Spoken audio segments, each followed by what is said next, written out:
Hai, Assalamualaikum warahmatullahi wabarakatuh. Kali ini saya akan coba untuk menjelaskan tips dan trik bagaimana cara mengerjakan permasalahan-permasalahan atau soal mengenai momen gaya. Nah, kali ini saya akan mengambil contoh soal dari soal yang ada di PowerPoint yang sudah saya buat ya, yang sudah saya bagikan. Perhatikan gambar berikut. Nah, di sini ada soal tentang momen gaya di mana batang dikenai beberapa macam gaya. Diketahui nilai F1 sama dengan 10 Newton, F2 sama dengan 20 Newton, F3 sama dengan 5 Newton, F4 sama dengan 20 Newton, dan F5 15 Newton. Jika massa batang diabaikan dan poros terletak di F4, maka nilai torsi atau momen gayanya adalah Nah, untuk mengerjakan soal tersebut, kalian wajib mengetahui dulu nih aturan dari perhitungan nilai momen gaya. Apa saja aturannya? Nah, ini sudah ada di PowerPoint yang sudah saya berikan ya. Saya tampilkan kembali ini aturannya. Yang pertama, perputaran batang selalu searah jarum jam. Yang kedua, sisi kanan akan selalu bergerak naik, sisi kiri akan selalu bergerak turun. Yang keempat, jika arah gaya melawan arah perputaran batang, maka tandanya negatif. Jika searah perputaran batang, maka tandanya positif. Nah, maksudnya gimana sih? Nah, kita kembali ke contoh soal yang tadi ya. Kita di sini punya batang. Oke. Anggap saja batang ini belum dikenai gaya. Jelas ya? Batang ini belum dikenai gaya.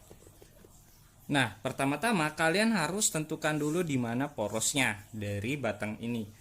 Di dalam soal, dia minta porosnya ada di F4. Nah, F4 itu ada di sekitar sini ya.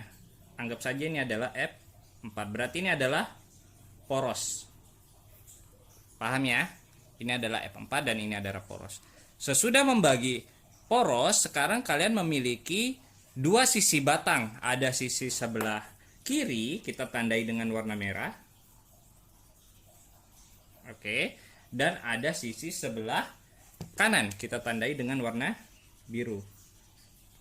Jelas ya? Jadi ada sisi kiri dan ada sisi kanan. Kalau kita bayangkan bahwa batang ini adalah sebuah jarum jam, berarti di sini ada angka 12 dan di sini ada angka 6, ya kan? Maka seharusnya nih batang sebelah kiri itu harusnya bergerak menuju ke arah jam 12, ya enggak? Bergerak menuju ke arah jam 12. Kalau dia searah jarum jam ya putarannya, berarti batang kiri harus ke arah atas menuju ke jam 12. Sedangkan batang sebelah kanan yang warna biru ini harusnya bergerak ke arah bawah menuju ke arah 6. Sehingga rotasinya akan membentuk sebuah lingkaran yang searah jarum jam. Sampai sini paham ya? Kembali ke soal. Kita lukiskan lagi, ada macam-macam gaya di sana. Yang pertama di sana ada F1, arahnya itu ke bawah. Kemudian ada F2, arahnya ke atas. Lalu ada F3, arahnya ke atas. Lalu ada F4, arahnya ke bawah. Lalu ada F5, arahnya ke bawah juga. Nah, jelas ya. Porosnya adalah F4. Jadi ini sebagai poros. Kalau dia sudah jadi poros, maka gayanya boleh kita anggap tidak ada. Karena dia jadi poros ya. Jadi F4 dianggap tidak ada, boleh. Nah, sekarang mana batang kiri, mana batang kanan? Jelas, ini adalah batang sebelah kiri dan yang ini adalah batang sebelah kanan. Kita lihat gaya-gaya yang ada di sebelah kiri. Ada F1, ada F2, ada F3. Sedangkan yang ada di sebelah kanan ada F5. Paham ya? Nah, sekarang menurut aturan, jika ada arah gaya melawan arah putaran, maka tandanya negatif. Nah, kita lihat arah gaya F1 ke bawah. Sedangkan tadi batang sebelah kiri yang warna merah ini harusnya geraknya ke atas kan, kalau searah jarum jam. Sedangkan F1 ini ke bawah. Oh, berarti F1 ini melawan arah dari gerak batang. Batang ini harusnya geraknya ke atas. Berarti F1 ini tandanya nanti negatif. Paham ya? F2 ini ke atas. Kebetulan batang sebelah kiri juga geraknya harus ke atas. Berarti F2 arahnya itu searah dengan gerak batangnya. Berarti F2 ini positif. F3 itu ke atas, berarti F3 juga positif. Nah, habis sudah gaya sebelah kiri. Sekarang kita lihat yang sebelah kanan. Yang sebelah kanan cuma ada satu gaya. Batang sebelah kanan itu geraknya harus turun, ya kan? Batang sebelah kanan geraknya harus turun menuju arah jam 6. Maka geraknya batang ini harusnya turun. Jadi kalau ada gaya yang naik, dia melawan arah gerak batang. Nah, kebetulan F5 gayanya itu turun. Berarti F5 ini positif. Paham sampai sini ya? Nah, maka baru kita tulis, diketahui F1, nilainya F1 di dalam soal itu adalah 10. Berarti kita tulisnya negatif 10 Newton. Kenapa? Karena geraknya melawan arah gerak batang. Batang ini harusnya geraknya ke atas. Ini ya. Batang sebelah kiri harusnya ke atas, ke arah jam 12. Batang sebelah kanan harusnya ke bawah. Lanjut. F2 positif ya, berarti kita tulis 20 Newton. F3 adalah 5 Newton. F4 adalah 20 Newton. F5 adalah 15 Newton. Oke. Nah, kemudian setelah menentukan gaya-gayanya dan tanda positif negatifnya, kita menentukan jarak. Ada yang disebut R1. Oh, ini salah ya. F4 itu kita tidak anggap lagi, jadi tidak usah ditulis. Jadi cukup F1, F2, F3, dan F5. Karena F4 itu sudah jadi poros. R1-nya berapa? Nah, lihat. R1 itu adalah jarak F1 menuju ke poros. Jarak F1 menuju ke poros. Jaraknya ini berapa? Nah, kita lihat di dalam soal. Diketahui bahwa jarak dari F1 ke F2 itu 2 meter. Yang ini ke sini itu 2 meter. Ini ke sini itu juga 2 meter. Dan F3 ke poros juga 2 meter. Jadi total dari F1 ke poros itu adalah 6 meter. Jadi totalkan semua jaraknya. Lalu R2, nah jarak dari F2 gaya kedua menuju ke poros. Berapa ini? 2 tambah 2. Jadinya 4 meter.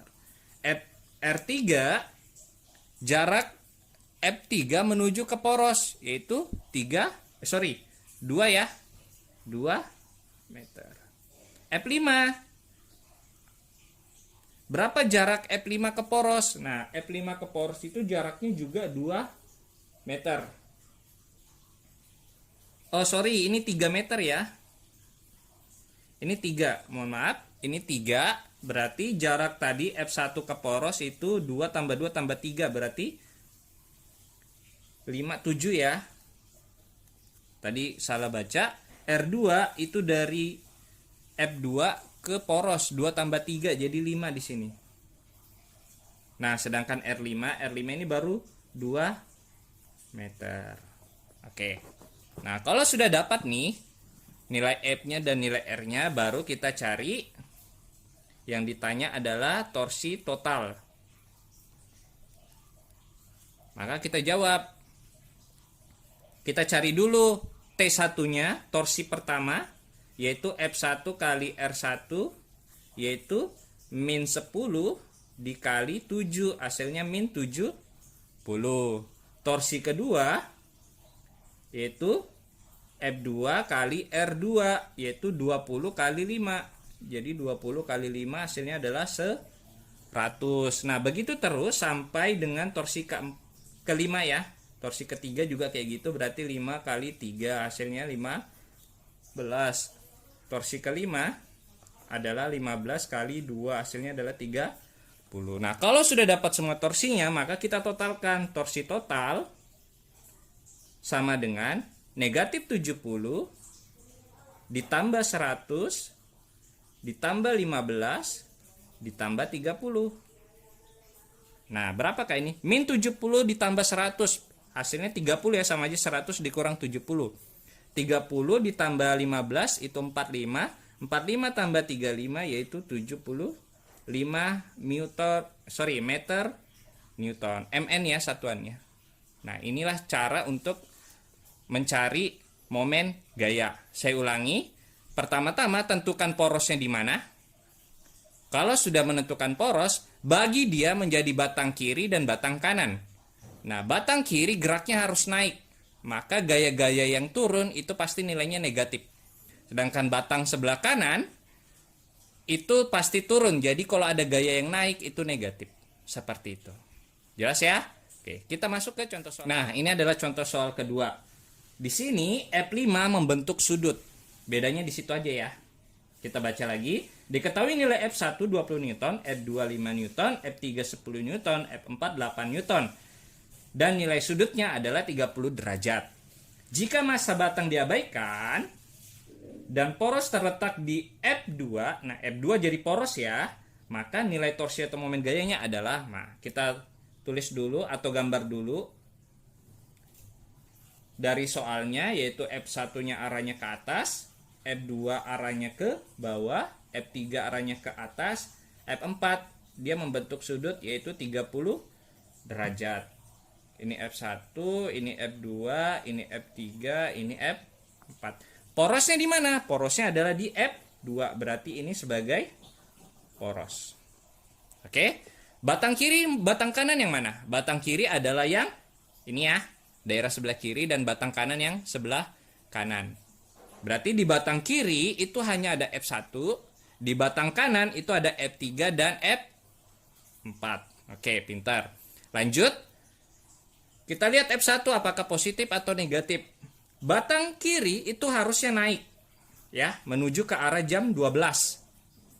Batang kanan harusnya turun menuju ke arah jam 6. Kalau putaran jam ya. Oke, F1 harusnya naik. F1 kebetulan juga naik, berarti F1 ini positif. F3 harusnya batangnya ini turun kan, tapi F3 malah naik arah gayanya, berarti F3 nanti negatif. F4, nah F4 ini arah panahnya turun meskipun membentuk sudut ya, tapi dia tetap turun. Berarti F4 ini adalah positif. Nah, baru kita tulis diketahui bahwa F1-nya adalah 20 Newton. F2-nya adalah berapa itu? F2, F2-nya adalah 0 ya. Karena dia sebagai poros ya. Jadi boleh ditulis, boleh tidak. Lalu F3-nya itu negatif ya. Ingat F3 itu negatif, berarti tulis negatif 10 Newton. Lalu F4 itu adalah 8 Newton. Positif ya, tandanya positif. R1. Nah, ingat R itu adalah jarak dari gaya itu ke poros. R1 berarti gaya 1 ke poros. Berapa jaraknya? Yaitu 2 meter. Oke. F2 enggak, F3 dari gaya ketiga menuju ke poros itu adalah 5 meter ya. 6 meter. Berarti R3-nya adalah 6 meter. R4 berarti dari gaya keempat menuju ke poros. Tadi sudah 6. Ini 6. Kemudian ditambah lagi ke sini 4. 6 tambah 4 10 meter. Jadi gaya keempat menuju ke poros. Oke. Nah, lanjut. Berarti kita cari, ditanya adalah torsi total. Maka torsi totalnya kita bisa cari dengan cara cari torsinya satu-satu. Torsi 1 dulu. Torsi satunya berapa? Ya, F1 kali R1, 20 kali 2, hasilnya adalah 40. Torsi 2. Torsi 2 0 ya. Nggak usah ditulis lagi 0. Salah. Torsi 3 langsung. Torsi 3-nya adalah negatif 10 kali 6. Negatif 10 kali 6. Hasilnya negatif 60. Nah, torsi keempat, karena di sini gaya keempat membentuk sudut, maka untuk mencari torsi keempat adalah F dikali dengan sin sudut dikali dengan R. Ini ada rumusnya kan? F sin theta kali dengan R. Atau mau dibalik juga boleh, jadi R dikali F sin theta. Sama dengan F4 berapa? F4 tadi adalah 8 dikali sin 30 dikali dengan jaraknya adalah 10. Nah, sin 30 ini berapa? Sin 30 adalah 0,5 5, berarti 8 dikali 0,5. Sin 30 ini setengah ya, setengah itu 0,5 dikali 10. Nah, 8 kali 0,5 kan hasilnya 4. 4 kali 10 adalah 40. Nah, baru kita cari nih torsi total. Adalah 40 dikurang 60 ditambah 40. Oh ya, ini satuannya jangan lupa ya, meter Newton ya. Hasilnya adalah ini 60. 40 kurang 60 kan negatif 20. Negatif 20 tambah 40 berarti 20 meter Newton. Nah, seperti itu ya cara untuk mengerjakan soal-soal dari momen gaya. Semoga cara ini bisa membantu kalian untuk menyelesaikan soal-soal dari momen gaya. Silahkan cek lagi hasil kerjaan kalian. Kalau misalkan salah, tolong diperbaiki ya. Terima kasih atas perhatiannya. Saya akhiri. Assalamualaikum warahmatullahi wabarakatuh.